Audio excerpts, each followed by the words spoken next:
Arun XLO Ziva, an elite active retirement community in Mahabalipuram, Chennai. For apartments and luxury villas, call 7288 நேற்று வடமேற்கு வங்கக்கடல் பகுதிகளில் நிலவிய ஆழ்ந்த காற்றழுத்த தாழ்வு மண்டலம் வங்கதேசம் மற்றும் மேற்கு வங்கத்திற்கு இடையே கரையை கடந்து இன்று காலை வங்கதேச பகுதிகளின் மேல் காற்றழுத்த தாழ்வு மண்டலமாக நிலை கொண்டுள்ளது.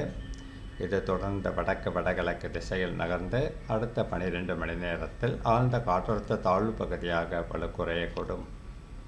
தமிழக வானிலையை பொறுத்தவரை கடந்த 24 மணி நேரத்தில் மேற்கு தொடர்ச்சி மலையை ஒட்டி உள்ள மாவட்டங்களில் அநேக இடங்களிலும் ஏனைய உள் மாவட்டங்களில் ஓரிரு இடங்களிலும் மழை பெய்துள்ளது. 4 இடங்களில் மிக கனமழையும் 12 இடங்களில் கனமழையும் பதிவாகியுள்ளது. அதிகபட்சமாக கோவை மாவட்டம் சின்னக்கல்லாறில் 13 சென்டிமீட்டர் மழை பதிவாகியுள்ளது.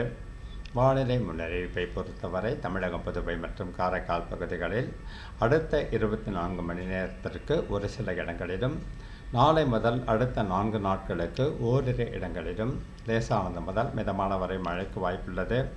கனமழையை பொறுத்தவரை அடுத்த 24 மணி நேரத்திற்கு நீலகிரி மற்றும் கோவை மாவட்ட மலைப்பகுதிகளில் ஒரு சில இடங்களில் கன முதல் மிக கனமழையும், தேனி, தென்காசி, திருநெல்வேலி மாவட்ட மலைப்பகுதிகள் மற்றும் கன்னியாகுமரி ஆகிய மாவட்டங்களில் ஓரிரு இடங்களில் கன முதல் மிக கனமழைக்கும், திருப்பூர் மற்றும் திண்டுக்கல் மாவட்டங்களில் ஓரிரு இடங்களில் கனமழைக்கும் வாய்ப்புள்ளது.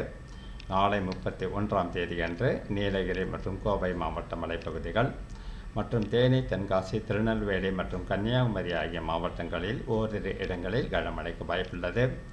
சென்னை மற்றும் புறநகர் பகுதிகளில் அடுத்த 24 மணி நேரத்திற்கு வானம் ஓரளவு மேகமூட்டத்துடன் காணப்படும். நகரின் ஒரு சில பகுதிகளில் இடைமின்னலுடன் கூடிய லேசானது முதல் மிதமான வரை மழைக்கு வாய்ப்புள்ளது. மீனவர்களுக்கான எச்சரிக்கையை பொறுத்தவரை அடுத்து வரும் 5 நாட்களுக்கு தமிழக கடலோர பகுதிகள், மன்னார் வளைகுடா பகுதிகள் மற்றும் அதனை ஒட்டிய குமரி கடல் பகுதிகளிலும், வங்கக்கடலின் பெரும்பகுதிகளிலும், கேரள, கர்நாடக கடலோர பகுதிகள் மற்றும் தென்கிழக்கு அரபிக்கடல் பகுதிகள், லட்சத்தீவு, மாலத்தீவு கடல் பகுதிகளிலும் சூறாவளி காற்று வீச வாய்ப்புள்ளதால் அடுத்து வரும் 5 நாட்களுக்கு மீனவர்கள் இந்த பகுதிகளுக்கு செல்ல வேண்டாம் என்று அறிவுறுத்தப்படுகிறார்கள்.